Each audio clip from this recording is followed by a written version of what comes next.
fenomenal keberhasilan dukung yang Tiga terus Sugihan. diminta oleh penonton Ganjil Misteri. Kali ini Paranormal kita telah membawakan sesuatu hal yang menarik nih. Dari koleksi-koleksinya bahkan ada yang beda nggak? Kalau misalkan penonton setia Ganjil Misteri memperhatikan studio Ganjil Misteri, pastinya akan menotis. Ya, di belakang saya ini ada sebuah lukisan dari Paranormal Ganjil Misteri ini yang dibawakan langsung dari Jawa. Ya, siapa lagi? Di sini telah kedatangan Ki Arjuna. Halo Ki Arjuna. Halo, selamat malam semuanya. Waduh, Ki, bawa apa lagi nih Ki di studio Ganjil Misteri? Yang pastinya untuk teman-temanku semua Ganjil Misteri, kalau saya datang ke sini tuh pasti saya bawa kejutan. Iya, iya. Ya di malam hari ini biasalah. Saya membawakan anak-anak saya ini. Saya menyebutnya anak-anak saya yang selama ini memang membantu saya dalam saya melancarkan pesugihan. Wah, ini bahasanya agak-agak dalam nih.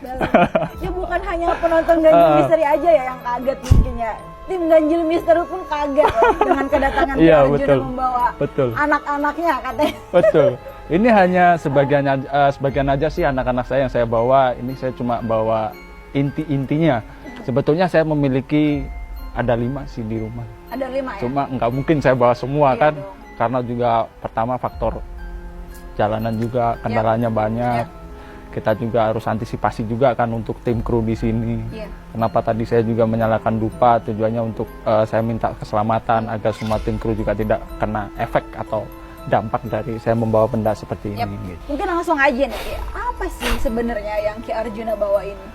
Ini yang saya bawa, saya terus terang aja, ini adalah jenglot ya ini ya. Saya menyebutnya jenglot. Mungkin untuk kalangan paranormal, Ya. ini yang paling dicari, paling diburu. Karena mereka memiliki segi pandang, jenglot ini memiliki ilmu yang tidak pakai dengan guru. Dalam arti gini, ketika orang memiliki jenglot ini, wah ini udah sakti, mandraguna dia diapa-apain nggak bisa, bla bla ini dan lain sebagainya nggak bisa. Tapi di sini saya datangkan untuk sebagai pembahasan di malam hari ini. Ini saya menyebutnya, nah ini dari rambutnya ya, di rambutnya, ini dari segi moncong taringnya pun kan masih berdarah-darah. Yap. Karena sebelum saya kesini dia saya kasih makan dulu. Iya. Karena kalau nggak saya kasih makan biasanya dia agak frontal, energinya nggak frontal gitu. Jadi kegunaan jenglot saya sendiri ini sebetulnya tujuannya untuk membantu ketika saya melancarkan pesugihan, terutama dalam hal ketika saya melakukan ritual wedus kendit. Wedus kendit itu kan kambing yang hitam ada putihnya di bagian tubuhnya. Ya. Nah itu seringkali saya sajikan ke dia. Darahnya saya berikan ke dia, kepala dan kakinya nanti saya labuh di Laut Selatan. Sebagaimana orang ketika meminta kekayaan pada saya, tapi saya bilang saya bukan Tuhan. Saya hanya sebagai jembatan untuk mengantarkan orang-orang yang menginginkan kekayaan itu dengan bantuan anak-anak saya ini. Oke. Gitu. Baik, Ki, bagaimana sih kerja jenglot itu sendiri untuk membantu pesugihan? Kinerja jenglot sebetulnya kalau kita ceritakan banyak sih Mbak. Pertama, dia yang saya perintahkan untuk menarik rezeki atau pundi-pundi rupiah yang akan didatangkan dari sebangsa jin. Oke. Dia saya untuk pekerjakan untuk melobi. Bahasanya kalau kita mau menghadap bos itu ada lewat orang dalam lah. Nah ini yang saya pekerjakan untuk masuk ke dimensi alam sebangsa jin. Untuk saya meminta kekayaan dari mereka. Ini saya pekerjakan untuk masuk ke alam sana. Begitu di alam sana itu ada 3 pilihan. Kemarin tuh baru saya dapatin tuh. Begitu saya selesai melakukan ritual pesugihan wedus kedit pakai dia, saya ditawarin 3 sarana. 1 Brono Picis, yang kedua mata uang, yang ketiganya rezeki. Kalau Brono Picis, permintaan dari sebangsa jin atau sebangsa jenglot ini, mereka meminta pertukaran 2 angsa. 2 angsa itu suami istri yang belum memiliki anak. Itu kalau mereka meminta duit. Yep.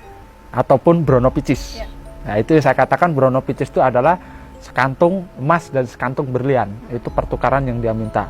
Lah kalau kita flashback lagi, ini saya dapatkan dari Tasikmalaya. Dia berasal dari Gunung Galunggung. Oke. Dia salah satu penguasanya di Gunung Galunggung gitu. Masih Jawa Barat ya? Jawa Barat. Dan saya menghidupi dia mungkin udah ada 2 tahun inilah. 2 tahun ini ya. Ya. Tapi uniknya ya pemirsa, di sini ada 2 Ya. kepala di satu Ini badan. ada 2 kepala, 1 badan. Jelmaan apa sih Ki? Ini sebangsa siluman, tapi ini jelmaan dari serigala. Serigala. Iya, dia yang sebelah kanan ini perempuan, sebelah kiri ini laki-laki.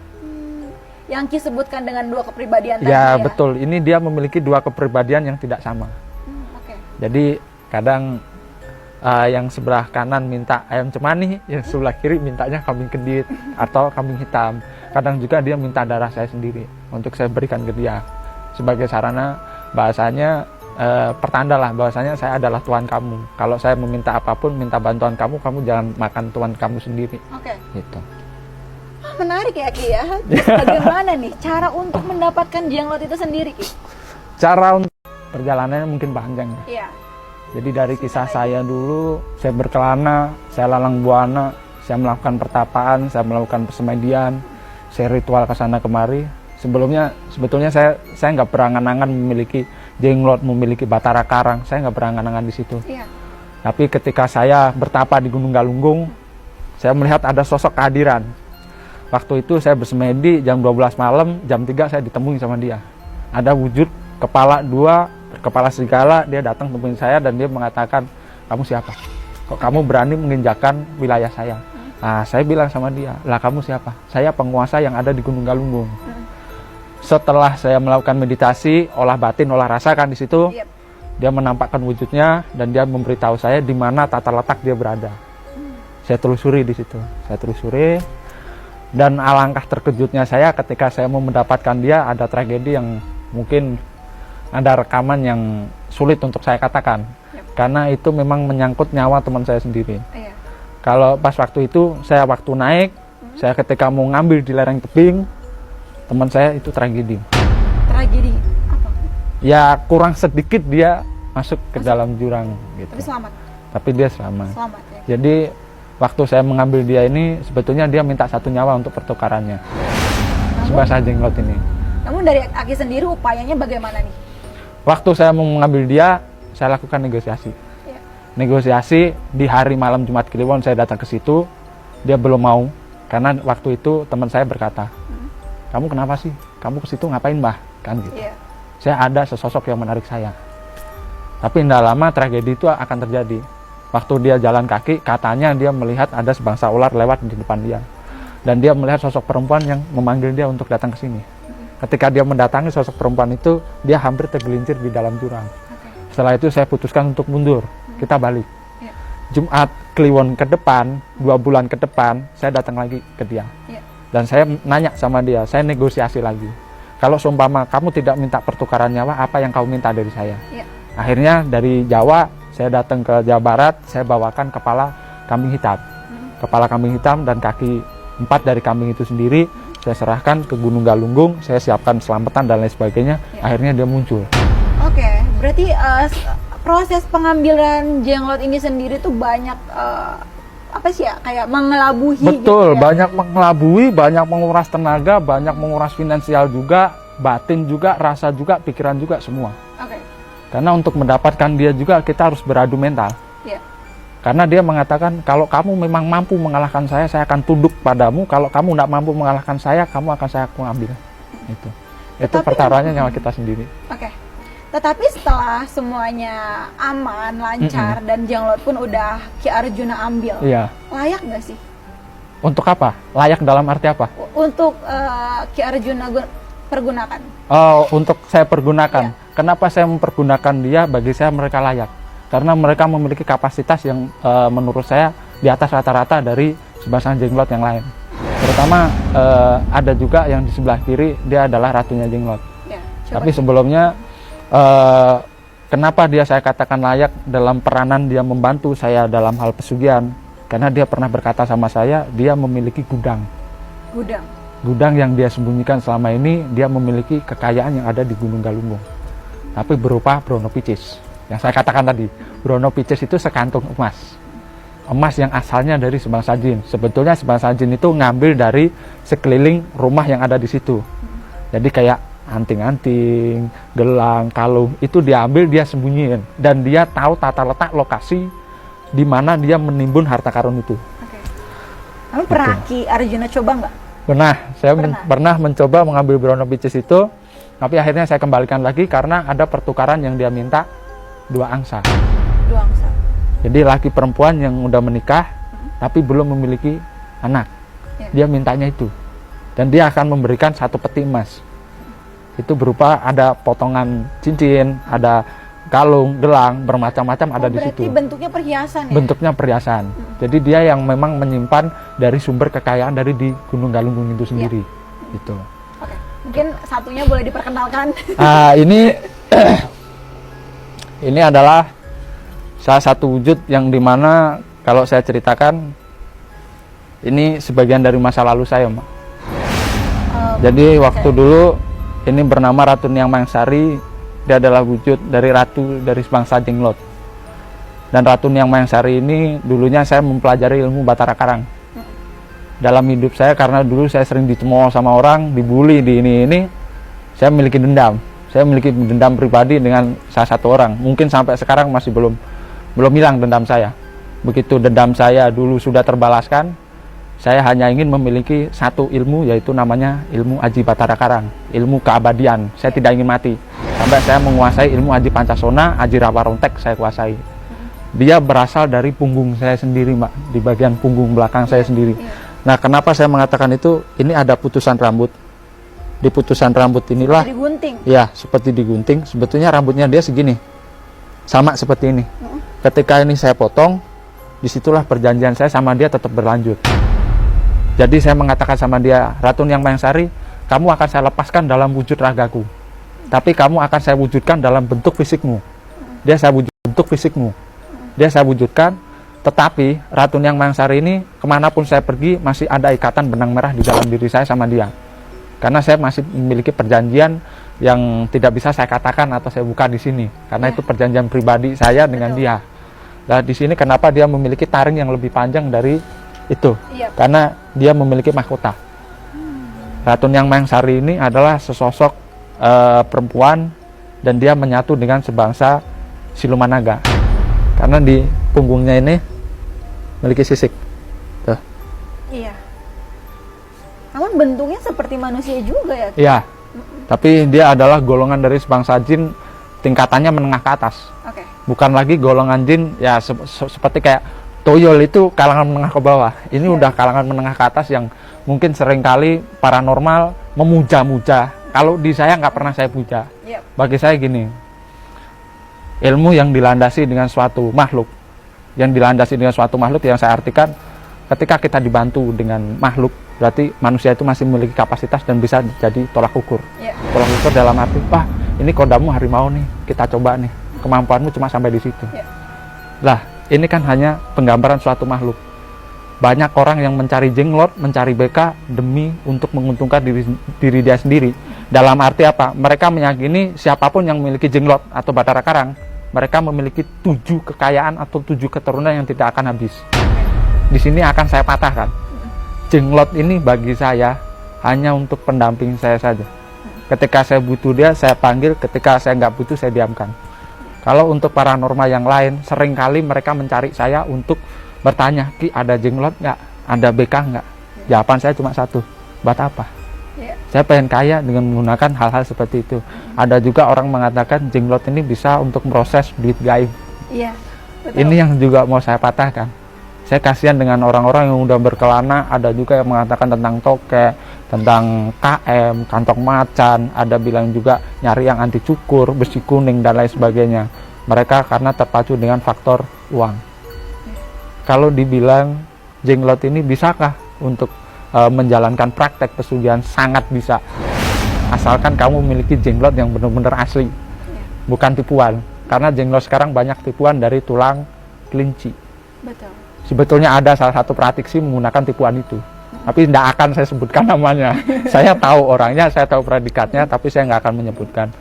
Jadi, Lagian kalau misalkan orang-orang pada pengen punya jenglot, itu jenglot ini tuh terjual di marketplace online juga ada ya, Ki? ya betul, ada di marketplace yang saya katakan tadi. jenglot-jenglot itulah replika. Replika dalam artian mereka buatan tangan manusia. Iya. Kalau yang seperti ini tidak bisa dibuat tangan manusia. Ilahi yang membuatnya. Iya. Tapi apa Ki? Bukti jenglot ini asli, Ki? Kita lihat dari taring, kita lihat dari kuku, kita lihat dari rambutnya, kita lihat dari atas kepalanya. Ini tidak ada sambungan, tidak ada tulang, tidak ada lem yang melekat dalam tubuhnya. Ini penyatuannya dengan karang. Karang Iya. apa ya? Karang laut. Karang laut ya? Jenglot itu kan bertapanya di pinggir laut. Dia menyatu dengan karang. Karena dia bertapa sekian tahun, sekian ribu tahun, akhirnya dia menyatu dengan batu-batu, dia menjadi karang. Kalau jenglot yang palsu, Mbak giniin aja patah. Itu bersifat jadi Saya tulang. boleh coba. Kalau Mbak mau cobain nih, Mbak siap dengan resikonya, Enggak nggak apa-apa. dong. Ya, Saya mengatakan gini, ini apa sih? Keras ini kan, banget ya? ini kan dari karang kan. Oke. Kalau mungkin suatu hari nanti tak bawakan yang namanya jenglot yang palsu dengan yang asli. Tapi Aki sekarang bawa gak? Saya nggak bawa. Nggak bawa. Saya hanya bawa yang original. Mungkin kalau untuk orang-orang praktisi, mungkin mereka bisa menilai ini asli atau palsu. Kalaupun mereka ingin menguji keaslian ini, kalau ini saya buka matanya, siapa yang berani bertanggung jawab, Mak? Gitu aja. Oh, nggak ada di sini yang berani. Gitu. Karena saya pernah membuktikan sendiri, ketika mata ini saya buka, saya ngeliat orang ingin, saya ngeliat orang isinya benci sama benci.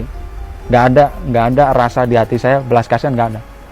Itu yang saya alami seperti itu. Ketika mata dia saya tutup, saya bisa beradaptasi dengan dia dan saya bisa membawa energi dia. Pernah saya coba, saya buka, tamu datang ke saya, pikiran saya itu cuma satu, kamu harus. Dan Negatif banget dong berarti ini jenglot. jenglot memang negatif, nggak ada Negatif yang banget. namanya jenglot positif tuh nggak ada. Kalau ada yang mengatakan jenglot positif, saya tak sujud di kakinya. Perwujudan jenglot ini tuh sebenarnya apa sih, Ki? Kata orang lagi. Iya. Aku dengar sih jenglot ini dulu ada orang bertapa gitu sampai mewujud Ya, jadi jenglot betul. gitu. Gini, sejarah Batara Karang atau jenglot, dia adalah seorang pertapa sakti yang seperti saya ceritakan tadi, yang menguasai ilmu karang. Ya. Dengan jalan dia tidak ingin mati, dia ingin mengalami hidup abadi. Saat dia melakukan pertapaan ribuan tahun, karena dia memiliki ilmu karang ini sebetulnya ilmu yang tidak boleh dilakukan dalam ilmu kejawen, karena itu akan melanggar kodrat ketentuan Tuhan. Ketika kita mati, kita nggak akan mati, karena kita bersekutu dengan semesta jin untuk mendapatkan kehidupan yang abadi. Sebetulnya kehidupan itu tidak akan abadi. Menyusutnya organ tubuh manusia, makin lama dia bertapa, badan dia akan semakin kurus, dan menyusut, dia akan mengecil. Setelah itu dia akan lenyap. Itu kalau orang Jawa mengatakan mukso. Iya. Moksone orang yang memiliki ajian Batara Karang, ajian Palimunan, dalam arti dia ingin hidup abadi, langit dan bumi tidak akan menerima. Itu yang saya lakukan dulu. Saya menguasai dengan dia, saya bertujuan saya ingin hidup abadi. Karena saya dulu bilangannya satu, saya ingin balaskan dendam saya. Sampai sekarang. Kalau Berarti dendam emang saya udah udah, ada niat ya? saya udah ada niat. Karena ya dulu ada kisah tersendiri sih di saya, karena dulu saya sering dikatain inilah, itulah. Makanya kalau ada netizen ngatain saya A, B, C, terserah, mulutmu sampai busuk pun saya nggak peduli di situ. Iya. Karena bagi saya kamu tahu apa tentang hidup saya. Lah ketika saya menjalankan peranan di sini, ketika dendam saya udah terbayarkan, saya sadar di situ. Ya udah, ini udah waktunya saya melepaskan dia dari tubuh saya. Saya tidak ingin menyimpan dendam atau kebencian pada seseorang yang dulunya mungkin pernah menyakiti saya gitu. Oke. Ki, kan bertapa nih ya. Dari bertapa ini seharusnya kan memberikan dampak positif gitu buat dirinya sendiri. Kenapa? Kan negatif Iya. sih. Waktu saya Gimana bertapa, penjelasannya? Iya. saya haus akan keilmuan. Waktu saya bersemedi, saya hanya minta pada leluhur saya, berikan saya kesaktian. Saya bukan mencari ketenangan, saya ingin menghancurkan satu orang yang dulu pernah menghancurkan saya gitu. Kenapa saya bisa mendapatkan yaitu seperti Ratu Yang Mayasari mendapatkan ini? Karena saya menyelam di dunia hitam udah cukup jauh, Mbak. Kalau dibilang udah cukup jauh. bukan hanya cukup jauh, udah mentok saya. Kalau di dunia gelap tuh saya udah mentok. Bosen lah ya. Udah bosan lah. Saya pengennya berhijrah. Jadi ini menggambarkan kisah saya masa kelam dulu, waktu saya masih muda, saya menggali ilmu hanya dengan tujuan saya ingin balas atas penderitaan yang dulu saya alami terhadap orang-orang yang pernah menyepelekan saya. Itu dulu seperti itu. Makanya ketika saya bersemedi, saya mencari ilmu, saya memperdalam ilmu, saya tujuannya hanya satu. Ini loh saya sekarang. Saya sakti. Siapa yang mau nantang saya? Kamu model seperti apa? Nah, ayo, hadapin saya. Tapi setelah saya pikir-pikir lagi, sakti itu buat apa? Zamannya udah beda. Ini bukan zamannya kita perang atau apa, enggak. Makanya di sini jenglot-jenglot ini saya gunakan untuk media sarana sebagaimana membantu hajat orang ketika orang meminta kekayaan, minta pelet, meminta pelarisan, meminta apapun. Dia saya ajak untuk kerja. Kalau dibilang dia mau diajak ke kiri bisa, diajak ke kanan bisa, gelap bisa, terang bisa. Bisa ya? Sesuai kendali saya sendiri sih sebetulnya. Karena remote-nya di saya.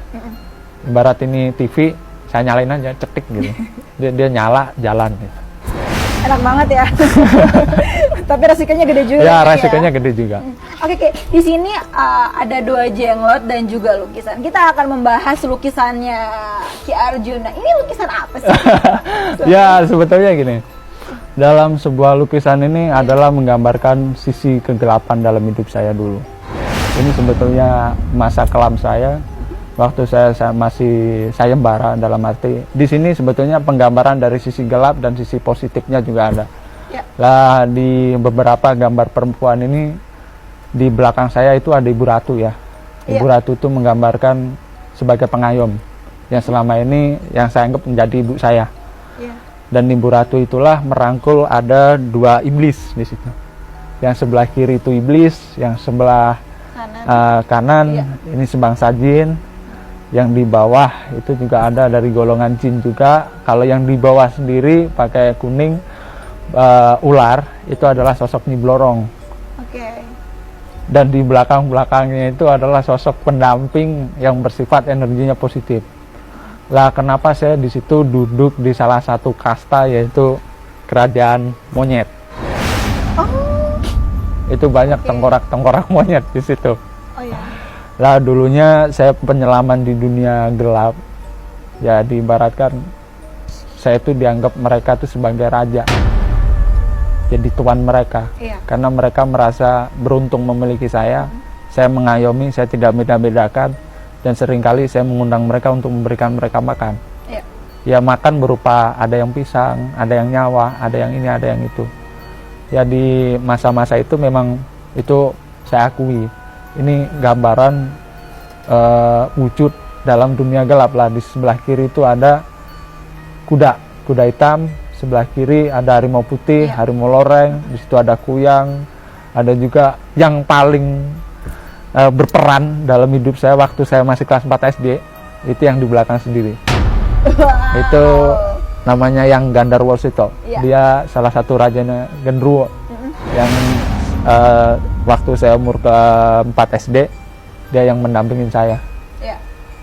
Yang dia memberikan, ya seperti itulah. Keren sih lukisannya, sumpah beneran. Ya sebetulnya lukisan ini membawa makna, membawa cerita juga, di mana ada dimensi-dimensi yang belum saya kupas secara detail ya. Di situ juga ada siluman buaya putih, ada sebangsa ular, di situ ada rangde atau lea. Lah di saat saya mulai hijrah, itu kan ini menceritakan sisi gelap dalam hidup saya. Waktu saya masih mengasah ilmu dalam spiritual. Lah mungkin saya akan datangkan santri saya, sebagaimana dia pelukisnya. Dia mengalami hal-hal yang di luar nalar dia sendiri ketika saya meminta, Mas coba kamu gambar. Dan saya bilang sama santri saya itu gini, Mas, kamu gambar sisi buruk dalam hidup saya, jangan kamu gambarkan sisi positifnya, karena manusia seringkali melihat seseorang dari kejelekan, bukan dari kebaikan. Kalau orang yang bisa menangkap suatu gambar ini memberikan makna atau ada kandungan tersendiri, tapi seringkali orang mengatakan, wah jelek banget nih gambarannya kayak gini, filosofinya dan lain sebagainya, karena pedoman saya satu, 1000 kebaikan akan kalah dengan 1 keburukan. Itu sifat manusia.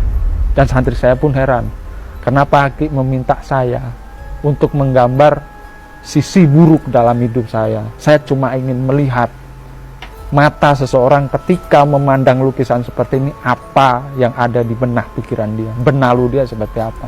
Sebetulnya penggambaran ini ada makna yang tersirat, ada makna positifnya, dan di situ ada beberapa peran penting dalam saya menjalankan pesugihan juga.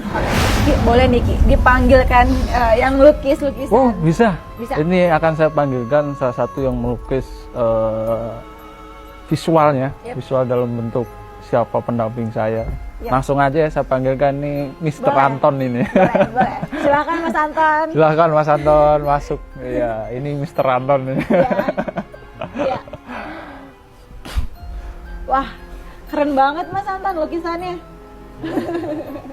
Bagaimana nih Mas Anton pengalaman melukis lukisan Ki Arjuna ini?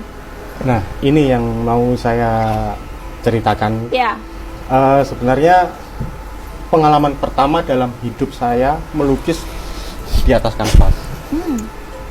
Sebelumnya saya melukis di kertas Yeah. sama lukis dinding. Yep.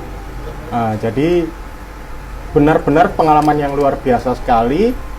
Biasanya orang belajar melukis itu di kanvas, tapi dengan lukisan-lukisan yang biasa-biasa saja, realis-realis saja gitu kan.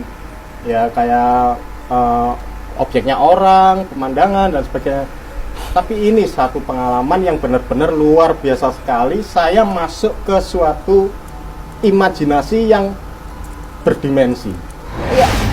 Artinya ketika saya melihat kanvas yang kosong, kanvas kosong itu sudah tampak bentuk-bentuk yang mau saya lukiskan. Nah, di situ yang saya merasa ini apa sih? Ini apa? Sempat saya kaget ketika bertemu sama Ki Arjuna waktu pertama kali. Saya melihat beberapa kilasan-kilasan seperti adegan masa lalu, terus beberapa pendamping juga, terus ada juga yang masuk ke kayak semacam lorong-lorong waktu yang sebenarnya saya belum pernah mengalami ini apa gitu. Ya. Nah. Sebenarnya bagaimana nih cara? Ini detail banget soalnya ya Mas ya. Ya. Proses waktu melukis lukisan ini berapa lama?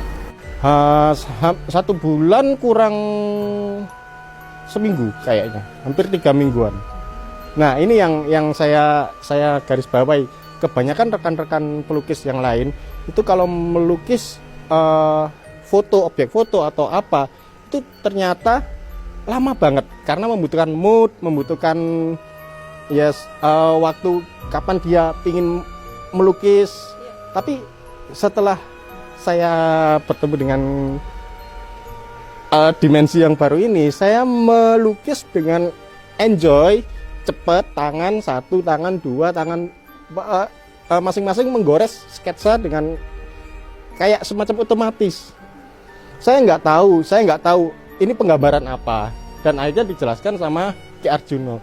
Saya hanya melukis pertama objeknya Ki Arjuna, jret, ketemu, habis itu loh kok ada wanita di sini, del, masing-masing ada wanita, tapi saya belum lihat secara gamblang penampakan kalau bahwasanya ini iblis, ini ular blorong, belum masih ada wanita-wanita. Saya tahu dari mana kalau beliau dikelilingi wanita-wanita itu saya nggak tahu. Tahu ada aja visual seperti itu. Tahu. Nah, terus habis itu muncul satu persatu semacam kodam, terus dimensi masa lalu muncul jret sampai akhirnya saya kaget ada ini penampakan yang saya nggak tahu ternyata dijelaskan sama Ki Arjuna. Ini waktu ini berkesan sekali nih karena ketika menggambar ada penampakan yang seram, itu saya kaget setengah mati. Belum ada penggambaran detailnya maksudnya. Nah, akhirnya muncul lagi ke atas sampai ke genderuwo. Saya pelan-pelan tanya sama Ki Arjuna. Ini misalnya genderuwo saya gambar bagaimana Ki? Terus akhirnya Ki Arjuna memperbolehkan. Ada lagi satu yang di Bali, Ki. Itu bagaimana, Ki? Wah, dari situ saya menggambarkan pura. Pura terus tahu-tahu leak muncul. Leak loh. Ini benar-benar nggak apa-apa, Ki. Kalau misalnya saya memvisualisasikan ternyata kok banyak yang mengerikan. Nah, Ki Arjuna menjelaskan bahwasanya itu sisi buruk beliau. Makanya saya ini nggak apa-apa, beneran, Ki, gitu loh. Nggak apa-apa ditunjukkan karena memang untuk menunjukkan ke publik nggak harus melukis yang ditunjukkan yang baik-baik saja. Iya, betul. Nah, sosok mana sih yang paling sulit untuk dilukis? Betul. Ya. Yang membutuhkan waktu lama itu saya melukis sosok Blorong itu 5 hari sama sosok Durga. Ini sampai saya demam ketika melukis sosok Durga itu nggak selesai-selesai. Bahkan energi saya kacau dari wajah yang buruk berubah lagi sampai akhirnya ke wajah yang cantik, finish. Dan itu pun belum selesai. Itu masih ada lagi piranti-piranti yang di bawah juga. Saya hapus berapa kali nih untuk piranti-pirantinya gitu loh. Sampai akhirnya klik, saya menemukan oh ternyata bawah seperti ini. Saya bermeditasi, akhirnya ketemu semua. Dan akhirnya dibenarkan sama Ki Arjuna untuk detail-detailnya saya tambahi konsultasi dengan beliau. Ya. Mas Anton, dari sekian banyak sosok ini pernah dihantui nggak sih salah satunya? Kalau awal-awal memang saya didatangi, didatangi memang, tapi hanya semacam kodam-kodam beliau. Nah, sebenarnya masih banyak lagi, banyak kodam-kodam yang belum diekspos. Terus malah Ki Arjuna bilang ya satu-satu dulu, mungkin ada 7 kanvas nantinya gitu, semacam seperti itu lagi. Jadi kalau untuk kanvas ini sangat-sangat belum cukup untuk mewakili semua sosok yang ada di beliau. Ini aja sudah ramai banget. Keren sih lukisannya, Mas Anton. Nah, ini yang saya merasa anehnya, kenapa kok warna-warna saya jadi ngejreng, jadi muncul. Kalau saya melukis biasa itu kok nggak kayak gini. Nah, itu ada prosesnya. Ketika saya sebelum melukis, kembali lagi Ki Arjuna menyarankan untuk berdoa dulu, bermeditasi, terus ritual untuk semacam pamit, minta izin masing-masing ke sosok ini. Muncullah satu persatu Bunda Ratu. Loh, Ki, Bunda Ratu, Ki, ini bagaimana, Ki? Oh, akhirnya Ki Arjuna menyarankan ubo rampe alias sesajen untuk Bunda Ratu semacam ini, dupanya semacam ini. Saya ritualin, tahu-tahu muncul lagi ada warna merah. Padahal sebelumnya saya sketch wanita-wanita gitu kan. Nah, muncul warna merah. Oh, itu iblis. Semua digamblangkan masing-masing, terus satu-satu juga. Ini mungkin lebih afdolnya Arjuna yang lebih menjelaskan masing-masing. Tapi ada satu gambar yang menarik perhatian dari aku sendiri, Mas Anton. Itu ada kuda yang berdarah. Itu maksudnya apa sih, Ki? Itu siapa gitu? Nah, itu kalau saya terus terang, saya salah satu pemilik ajian Jaran Goyang. Yang ajian legendaris. Itu adalah salah satu sosok kuda hitam, mata merah. Ketika dia membuka mulutnya berdarah-darah. Itu ajiannya. Ya memang dia seperti itu. Memang seperti itu dia. Saya nggak bisa menjabarkan secara detailnya karena itu sangat nanti akan jadi pro dan kontra di situ. Oke, mungkin itu aja sih yang yang cukup menarik perhatian mata aku tadi. Saya tambahi yang mengenai Jaran Goyang. Awalnya juga saya melukis kuda itu ada, saya nggak lihat kalau ada ceceran darah, itu nggak lihat tetesan darah. Padahal itu cuma air netes, beberapa air yang netes gitu. Terus Ki Arjuna, ya benar itu ada tetesan darah. Loh, ternyata nyambung. Ya udah saya detail aja, saya tambahin darah.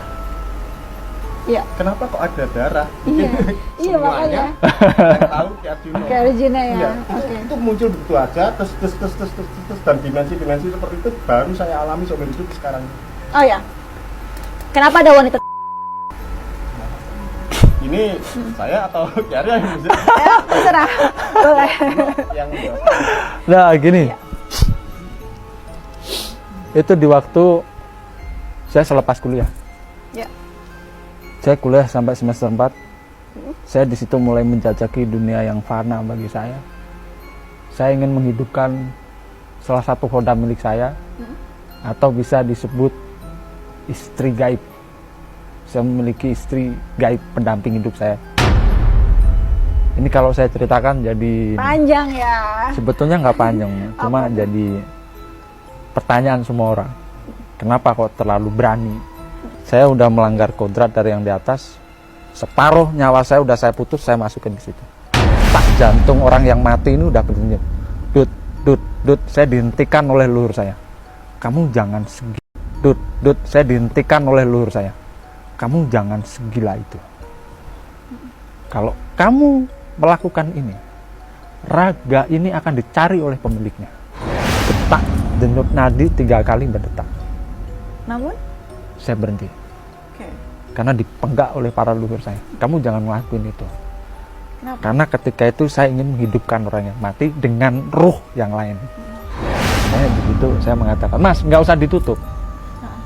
Itu sisi keburukan saya. Karena kenapa tadi saya bilang di awal, saya mempelajari ilmu itu nggak setengah-setengah.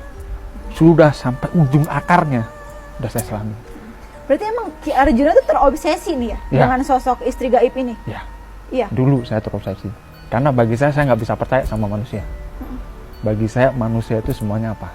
Apa? Menurut pandangan saya, mereka nggak bisa dipercaya. Oke. Yang bisa saya percaya adalah sosok Khodam yang selama ini atau sebangsa jin yang berupa saya sebut itu istri gaib saya sendiri. Dengan kekuatan yang saya punya, saya ingin menghadirkan dia di dalam wujud dunia nyata. Dan saya ingin menghadirkan dia dalam wujud yang sebenarnya. Makanya saya ambil, saya gali itu kuburan, saya potong sebagian nyawa saya untuk menghidupkan dia. Tapi istri gaib ini dari mana Ki Arjuna? Wah, kalau itu diceritakan mungkin 1 jam nggak akan kelar. Oke. Kalau Tapi di masih gambaran, pendamping ya, kalau di dalam gambaran ini tidak ada istri gaib saya. Di gambaran-gambaran ini adalah beberapa sebangsa jin yang menjalin ikatan dengan saya untuk memberikan kekayaan pada seseorang yang minta kekayaan itu sendiri. Oke. Gitu. Ki, berarti memang kehidupan Aki itu dulunya sangat kelam banget ya, sehingga berani banget untuk mencoba dan menantang kodrat-kodrat dari Iya, Tuhan Aki betul. sendiri ya. Betul. Itu semua udah saya lakuin. Semua udah saya lakuin, apapun. Makanya kenapa saya disebut dukun pengkoleksi kain kafan. Jangankan hanya kain kafan, Mbak. Kepala manusia aja jadi koleksi saya. Tulang manusia itu jadi mainan saya. Kenapa saya menyelam di dunia gelap bagi saya? Kalau saya belajar ilmu, nggak ingin setengah-setengah. Ki, kenapa Ki Aki rela gitu? Diri Aki maksudnya menjadi maklar gitu. Kenapa rela gitu? Maklar dalam arti apa nih? Maklar pesugihan. Maklar pesugihan. Kembali lagi. Saya belas kasihan pada orang-orang yang ada di dunia gelap. Mereka butuh sinar. Mereka butuh penerangan. Kenapa saya mengatakan pada mereka, saya lebih baik jadi maklarmu. Mereka menawarkan saya kekayaan tanpa mereka meminta imbalan ke saya. Dari kesepakatan yang saya buat dari sebangsa jin atau sebangsa siluman yang mengikuti saya, perjanjian itu saya buat seperti ini. Kamu cariin beras untuk saya, kamu akan saya cariin apa yang kamu minta dari saya. Dan dari beliau mengatakan pada saya, kalau kamu tidak menginginkan kekayaan dari saya, aku akan bisa memberikan beras dari kamu, kamu berikan apa yang aku mau. Mereka menginginkan nyawa, saya menginginkan beras. Ini adalah hukum imbal balik, barter. Ketika ada orang minta pesugihan, saya antar. Saya dapat makan dari mereka. Sebangsa jin ini dapat makan dari saya. Ya. Karena saya jadi kuncen, saya ngelobi. Nih, ada yang minta pesugihan nih. Jual musuh nih. Ada yang minta pesugihan, anaknya mau diuri. Saya selalu bilang, kalau kamu dapat, saya juga dapat. Kalau kamu makan, saya juga makan. Itu perjanjian yang terjadi. Iya. Pernah saya bilang, kalau saya mau minta pesugihan, tumbal saya ribuan, Mbak. Pasien saya banyak. Iya. Mereka saya jadiin tumbal, apa mereka tahu? Enggak kan? Enggak. Makanya itu, saya nggak mau pesugihan karena ada embel-embel di belakang. Iya. Orang sekarang hanya berpikir, wih saya punya pesugihan cepet kaya. Tapi mereka melupakan perkataan saya. Sering kali saya tegasin. Kalau kalian minta pesugihan, rezekimu dari yang di atas, cut, saya potong. Kere, baru kamu kaya. Tapi masih ada orang tiap hari bikin sakit kepala saya setiap hari. Iya. Curhatnya cuma utang, terus lainnya utang nggak ada. Ki, saya punya utang Ki berapa? 15 juta, saya mau ambil pesugihan. Yaudah. Ki, saya punya utang 3M, iya. 10M, iya. Saya bertanya, Mbak, duit nggak ngeliat, nggak jilat, nggak make, lu nyusahin gue. Ya kenapa aku terima? Lah gimana nggak nerima? Kalau saya usir, gimana kalau nggak saya usir? Kok tiap orang datang Ki minta pesugihan? Saya sampai bosen jelasin. Iya. Mbak, Mas, buka aja YouTube saya nih, kamu dengerin sendiri. Orang yang paling bodoh tuh biasanya bilang gini, resikonya apa? Saya juga bilang, orang goblok tuh bertanya. Saya juga orang goblok, saya jawab. Kamu minum air, resikomu apa? Kesendak kan? Kamu ngerokok, resikomu apa? Batuk kan? Kalau kamu datang ke sini minta pesugihan, jangan tanya resiko. Udah jelas. Orang jalan aja ada resikonya, matamu nggak lihat, pasti kamu kesandung jatuh kan? Itu udah jelas. Mintanya gampang. Ki, saya pengen kaya, pengen mulia, pengen makmur, pengen nggak punya banyak hutang, pengen punya banyak duit. Jawaban saya enak. Ambil itu sertifikat tanah, lu bawa sini, saya enterin ke bank.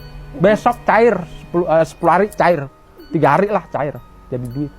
Kalau kamu minta sama si bangsa jin, nggak ada, kamu mimpi jangan terlalu tinggi, halumu terlalu tinggi. Udahlah, jangan halu-halu, kamu jadi orang kayak gitu. Tapi masih banyak ya kayak orang-orang di zaman sekarang ya. Tiap hari Mbak, tiap hari orang yang datang ketipu, yang menipu, banyak. Banyak. Pusing banget. Bukan hanya pusing, bosen. Ada juga tamu datang. Ki, saya mau minta pesugihan ini. Oh ya Mas, saya ambil tuh pancing. Saya ngurusin pancing, seret. Mau kemana Ki? Ini ntar mau mancing. Ya, saya panggil santri saya, Mas ini urus ini.